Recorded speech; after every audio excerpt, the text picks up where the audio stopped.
Welcome to Savvy.co, a network featuring the latest news and information in the spirits industry.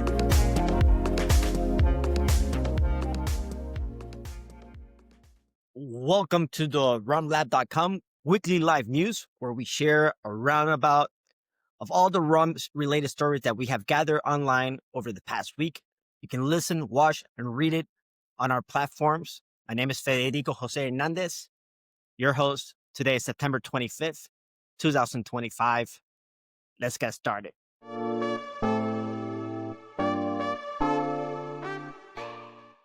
Three newses that we highlight today: shifts in Bacardi, changes with different CEOs, and of course, we have a new integration or interview of the week with Michael Bryan. Okay, let's start with Michael Bryan. And the news says Michael Bryan, who's the CEO, or he doesn't even call himself the CEO. He's part of the team of Rum 28. Michael Bryan, managing director of Rum 28, discusses his journey and vision for the brand.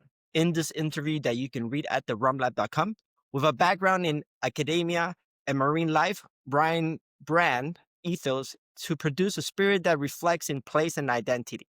He emphasizes balancing tradition with innovation, using techniques like long fermentation and tropical aging, while also exploring progressive blending and unconventional cast finishes. Bryan stresses the importance of transparency and authenticity, noting that consumers want to understand the story behind the bottle. The brand initial release, the Extra Cask Strength Reserve, has already won gold medals in several international competitions, and Bryan's long-term vision is to establish Rum 28 as a reference point for integrity and quality in the premium rum presses. During the interview that you might see as well on the rumlab.com, you'll be able to see a little bit of his story. So his goal, basically, he says, there are around 28 islands in the Caribbean. He wants to do different expressions with all of these types of from rums from these countries. So this will be very interesting to have one company sourcing rum from all different islands and making it available, like other big brands out there that help us or give us the opportunity to try great rum from different parts of the world. All right, second news is women leading rum and spirits at BCB. This is from the rumlab.com as well. The article states Women Leading Rum and Spirits is set to host a seminar titled Crafting the Future, Diversity and Innovation Seen Through Women's Eyes at Bar Convent, Berlin. The event, scheduled for October 8th, will feature global leaders like Larissa Aljona and Alexandra Alfaro from Licores de Guatemala, Fanny Thibault from Maison Ferrand, and Angelica as well from Maison Ferrand. The discussion aims to highlight female leadership and foster new narrative around innovation, sustainability, and community within the rum and spirit industry. According to Larissa Aljona, the event is a statement that women are driving the industry forward with vision and strategy, advocating for a more inclusive and diverse future. Next article: alcohol CEOs are pouring out of the C-suites in 2025. This is not necessarily around just rum itself. This is from Forbes magazine. In a brief note, the article highlights a significant trend of C-suite executives leaving their position at major alcohol companies in 2025, including Diageo and Suntory.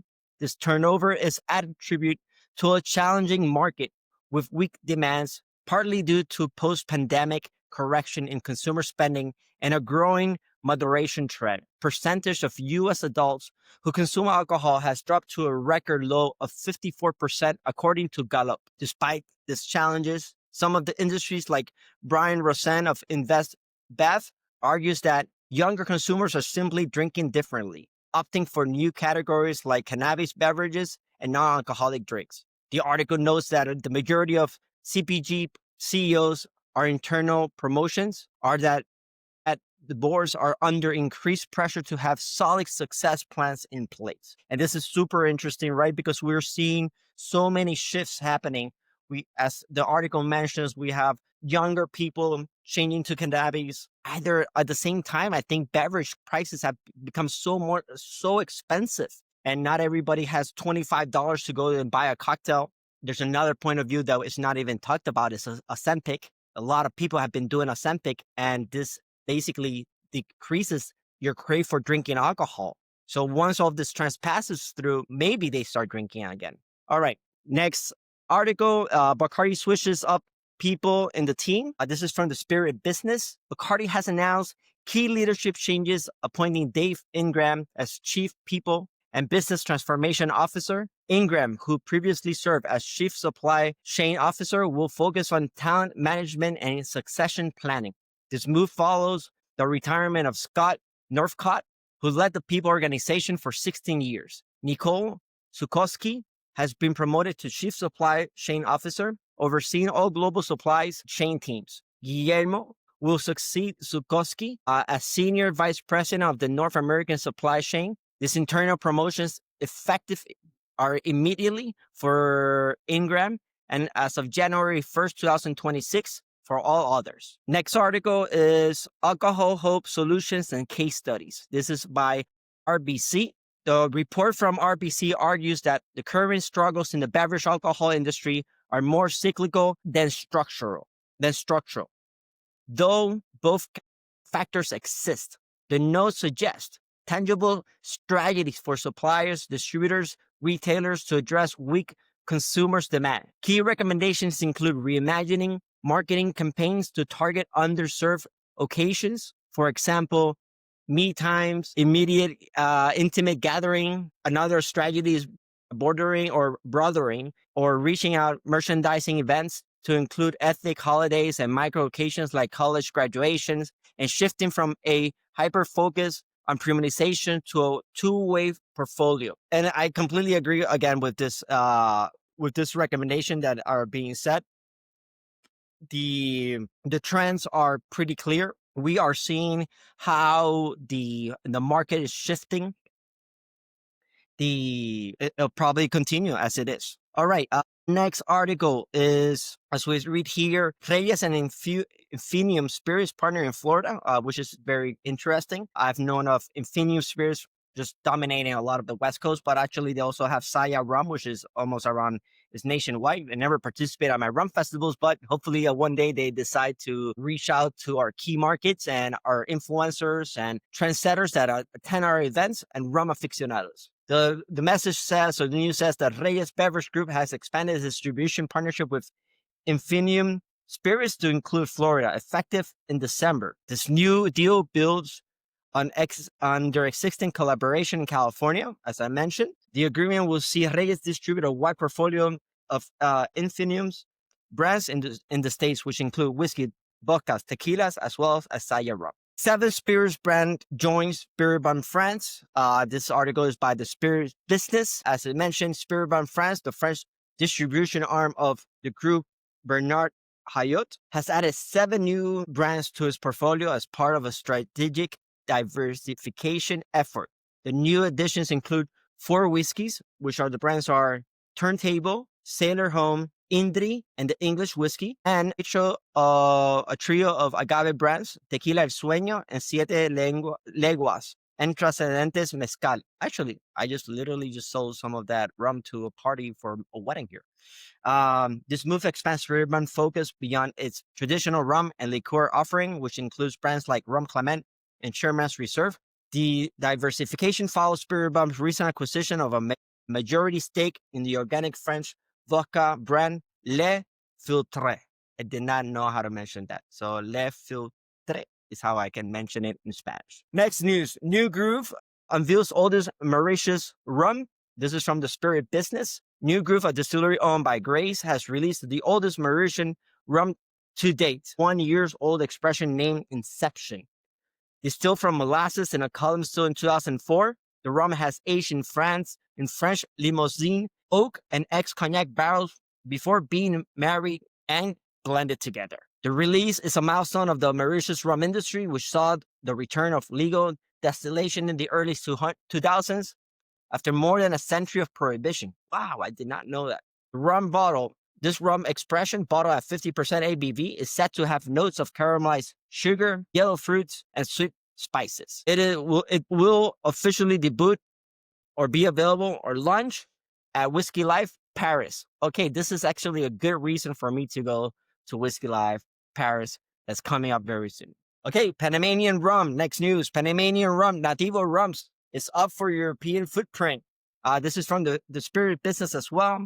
The Panamanian rum brand Auténtico Nativo is expanding its European presence by showcasing its portfolio at two major festivals, the Vienna Rum Festival and the Italian Rum Festival in Bologna. The brands will present its range including 15-year-old, 20-year-old, and overproof 108 expression. Next news, the U.S. Spirits and Deprunization Tracker. This is actually something I'd really like to read about every time that it comes out. This is by Jeffries. The report from Jeffries indicates that the U.S. spirits market is currently undergoing a correction with a -3 to -4% decline in industry value, excluding ready-to-drink RTDs cocktails that are flying off the roof. Wow.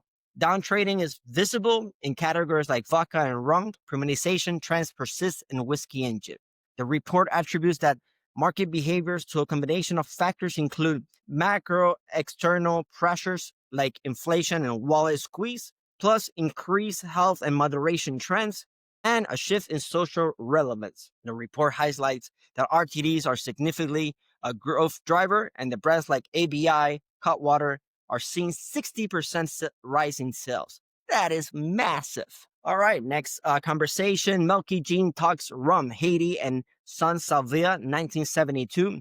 The source is Spirit Business. Melky Jean, the Haitian American singer, songwriter, and sister of Wycliffe Jean, oh, this is very cool, discussed the launch of her rum brand 1972. The brand, named after the first documented Haitian refugee ship to the U.S., is a tribute to her family history and Haitian culture. Produced in Florida due to a political instability in Haiti, the rum is inspired by her mother and grandmother homemade spirits. The brand mission is to offer affordable luxury with its 2-year-old rum priced at $38.99 and a 4-year-old reserve rum at $49.99. John or Jean views the brand as part of the movement to rebrand rum as a complex and versatile spirits capable of competing with tequila and cognac. Other news, Dropworks from UK welcomes new board member Greg Matthews. English rum distillery Dropworks has appointed Greg Matthews, the chief financial officer of PJ Capital, as a non-executive director. The appointment comes as the Nottinghamshire-based distillery successfully raised over £300,000 through a crowdfunding campaign. Matthew brings nearly 2 decades, not 2 years, of financial leadership and strategic advisory experience to the company, which aims to scale its business and expand its footprint. The company was founded in 2023. Dropworks is recognized as Europe's largest distillery of its kind and has its rum in over 400 high-end venues across the UK. This rum is exceptionally good. I was able to try it at the Black Parrot Bar in UK, if I'm not mistaken, and it was fantastic. All right, next news. Fever Tree posts flat sales for H1. The tonic and mixer producer Fever Tree reports flat sales for his first half of 2025, with revenue reaching £171 million. While sales in the US and other markets saw growth, this was offset by the challenging UK market. Next news, Diageo North Ireland to cut 60 jobs. Diageo, the owner of the brand like Baileys and Johnny Walker's, and Captain Morgan plans to cut approximately 60 jobs in Northern Ireland. Ouch. Brugal, next news, Brugal presents its most valuable distillate. The source is La Información de la República Dominicana. Rum Brugal, a Dominican rum company, launches its most exclusive and valuable spirits today. Andrés Brugal, the first edition of this rum, is limited to 460 decanters and is priced at $2,800. This is not a valuable expression. What? Not. Anyways, the launch event features a sensory gastronomic experience, including a cocktail made with Brugal 1888 and a tasting session to celebrate the brand's legacy. Crazy town. Next news. How premiumization and e-commerce redefine alcoholic beverage in 2025. This article is by Imneuken, Imneuken. According to the report of by IWSR, The global alcoholic beverage sector is navigating a complex landscape in 2025, marked by selective premiumization, a shift in consumer lifestyle, and the growing influence of e-commerce. The report notes that consumers are drinking less but opting for a higher quality product driven by perceived value rather than status. The trend of zebra striping, which is alternating between alcohol and non-alcoholic drinks, is gaining momentum. Oh, I didn't hear about that word. Stripping. Zebra stripping. There you go. It's gaining momentum with a non-alcoholic beverage volume growing at 9% in 2024. The article also highlights the importance of high digital strategies as the e-commerce sales have increased, particularly in Asia Pacific, and brands are leveraging social media to engage with younger, more health-conscious consumers. Let's see. Next news, Indian alcoholic beverage sector accelerates its growth driven by demand for premium products. Based on Jeffrey's investment, this article is from Vinetour. The firm reports, or Jeffrey's investments firm reports, suggests that Indian spirit sector is poised for strong growth, driven by growing demands for premium brands. The report initiates coverage of the companies like Radico Kaishan, United Spirits controlled by Diageo, and Allied Blenders, projecting double-digit annual revenue growth and improved margins for all. Radico makes the Magic Moments vodka and Rampur single malt, which has been seeing the highest growth in their portfolio or in the market as well. The report also notes that the recent trade agreement between India and UK should be very beneficial. Javier Garcia, following news, is the Spanish bartender who found the soul of Diplomatico rum. This sounds like a press release. Let's hear it. Spanish bartender Javier Garcia Vicuña has become a prominent international ambassador for Venezuela rum Diplomatico. His passion extends beyond creating cocktails to educating others about the spirit's history and origin. All right. Oh, this is actually very cool news. Here's a new. They are promoting the resurgence of sugarcane in Yaucoa, Puerto Rico. This is actually from Primera Hora in Puerto Rico. A new initiative, the Yaucoa Rum Company is working to revive Puerto Rico's sugarcane industry. Starting in October, the company will begin planting sugarcane on 800 acres. Wow, with plans to expand to 4,500 acres. The project, led by Jose Antonio Llovares and Dr. Ruben Guadalupe, aims to build a modern sugar mill that will produce neutral alcohol for rum, as well as ethanol and pharmaceutical grade alcohol. The initiative has already invested $2 million and expected to create 1,200 to 1,300 jobs and reposition Yaucoa as a city of sugar. The project raw material, once processed, is expected to cover 20% of Bacardi's operation and 100% of smaller rum producers in Puerto Rico. This is amazing. This would be, if this news actually happens, this is ears to my news. For those who don't know me, I am from Puerto Rico. Puerto Rico was one of the leading producers of sugarcane and rum in the world. We're still one of the leading producers of rum, but we don't grow any sugar cane, or it's very limited. It's very scattered. And actually, I gotta fix that because there's one distillery, one small distillery called San Juan Artisan Distillery, that they have few acres and they have one brand called Rompepon, and it's 100% sugarcane juice rum. All right, this is basically all the news for today. Thank you very much. I hope you enjoyed it as you're driving home, or you're driving to work, or you're just reading our entire article and you just wanted to have an audio version, or not, or just hear me as I say, or as I talk about rum. All right, cheers, everyone. Adios. Until next week, hopefully. Bye bye.